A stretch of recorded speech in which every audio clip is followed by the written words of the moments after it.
주님은 베드로가 부인할 줄 아시면서 그의 믿음이 떨어지지 않기를 기도하였다고 말합니다. 믿음이 떨어지지 않는 것, 베드로가 생각했던 것과 예수님이 생각했던 것은 다른 것 같습니다. 예수님이 내가 너의 믿음이 떨어지지 않기를 기도하였다 32절에 말하니까 베드로의 반응이 33절에 내가 죽기까지 하겠습니다. 예수님의 기도는 그가 예수님을 모른다고 부인한 후에도 다시 주님께 돌아오는 것, 이것이 예수님이 생각하시던 믿음이 떨어지지 않는 것이었습니다. 베드로는 왜 이렇게 말하였을까요? 앞에 부분의 이야기를 보면 제자들의 논쟁이 무엇입니까? 누가 큰 자입니까? 24절에 보니까 그들 사이에 그중 누가 크냐 하는 다툼이 난지라. 누가 큰 자입니까? 이것도 우리 안에 많이 있는 우리의 관심사이죠. 교회 안에 있는 그러한 용어로 말하자면 누가 믿음이 큰 자인가? 누구의 믿음이 큰가?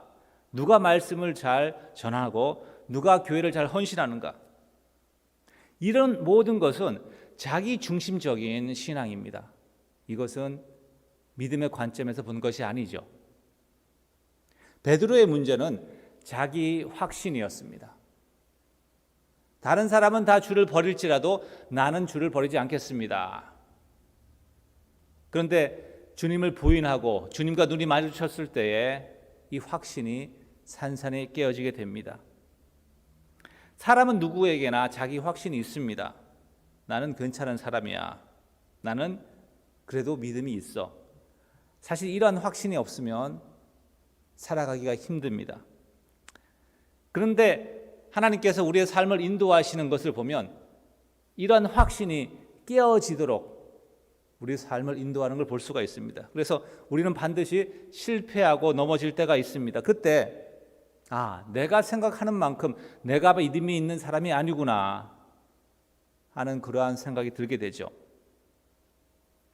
그래서 믿음이 떨어지지 않는 것은 예수님이 기도하신 믿음이 떨어지지 않는다는 것은 이렇게 자기의 확신이 깨어질 때에 주님으로부터 더 멀리 가는 것이 아니라 교회를 버리고 다른 교회를 찾아가는 것이 아니라 주님을 섬기지 않고 너무 괴로워서 가룟 유다처럼 목을 매는 것이 아니라 오히려 주님께 더 나아오는 것, 그것을 위해 기도했습니다.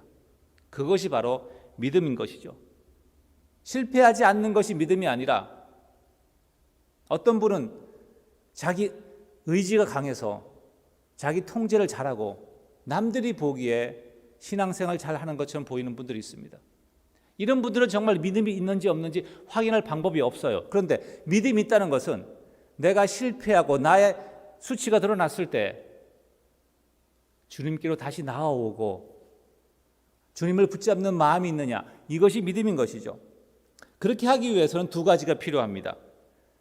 돌이키기 위해서는 두 가지가 필요합니다. 자기 확신을 잡고 있던 그런 삶에서, 내 중심의 삶, 나의 믿음을 위해 달려가던 그런 삶에서 돌이켜서 주님을 잡기 위해서는 두 가지가 필요합니다. 첫 번째, 자기의 의의를, 내 믿음이 괜찮다고 생각하는 그러한 자기 확신을 부끄러움을 무릅쓰고 내려놓는 것 필요합니다. 성가대에서 어떤 집사님하고 말다툼하고 크게 싸웠어요. 아주 부끄럽습니다. 다시 성가대는 고사하고 교회 나가기도 힘들어요. 그럼에도 불구하고 화해하고 다시 나와서 계속 섬기는 것, 그렇게 하기 위해서는 믿음의 용기가 필요하죠. 주님을 부인했다는 것은 아마도 베드로의 일생에 있어서 평생에 그의 부끄러움이었었고 또한 겸손하게 만드는 것이었을 것입니다. 그럼에도 불구하고 교회는 그를 리더로 바라주었고 또 베드로는 겸손하게 교회를 섬긴 것이죠. 이것이 믿음이 떨어지지 않는 바로 믿음의 모습인 것입니다. 또 두 번째로는 주님께서 나를 그럼에도 사랑하신다는 확신입니다. 잘 아는 것처럼 요한복음 21장에서 예수님이 베드로를 찾아와서 묻습니다. 내가 이 사람들보다 나를 더 사랑하느냐? 왜 이렇게 물으시죠? 베드로가 이렇게 말했거든요. 이 모든 사람들이 주님을 버려도 나는 주님을 따르겠습니다. 다시 말하면 이 여기 있는 모든 사람들보다 나는 주님을 더 잘 따르겠습니다. 라고 얘기했죠. 그러니까 예수님이 그렇게 물어보신 겁니다. 사실 그들 가운데 주님을 향한 열정은 베드로만큼 따라갈 사람이 없었을 겁니다. 그 말이 사실이었을 거예요. 그런데 나타난 현상은 무엇입니까? 베드로는 주님을 3번이나 모른다고 부인했죠. 그래서 감히 내가 주님을 이 사람들보다 가장 더 주님을 더 사랑합니다 라고 말할 수가 없는 것입니다. 주님이 아시나이다, 주님께서 아시나이다 이렇게 얘기했죠. 내가 주님을 사랑하는 것도 나의 연약함도 내가 실수할 것도 아시면서 나를 사랑하시고, 그래서 내 마음이 지금 아픈 것도 주님이 다 아시잖아요. 주님께서 다 아신다는 고백, 다 아시니까 내가 무엇을 함으로써 주님도 인정받을 필요가 없죠. 그리고 더 이상 실망시켜 드릴 것도 없습니다. 앞으로도 실수할 걸 아시기 때문에, 그걸 아시면서 날 사랑하시기 때문에 앞으로의 실수로부터의 자유함이 생기는 것이죠. 이것을 깨달을수록 우리는 실수에도 불구하고 주님께 더 나아갈 수가 있는 것입니다. 이것이 믿음의 성숙인 것이죠. 그러므로 돌이키는 것은 무엇입니까? 자기 확신에서, 자기 의에서 주님께 대한 확신으로 바뀌어 가는 것, 이것이 회개이고 돌이키는 것입니다. 그렇게 해야 하는 이유가 무엇입니까? 내 믿음이 더 나아지기 위해서요?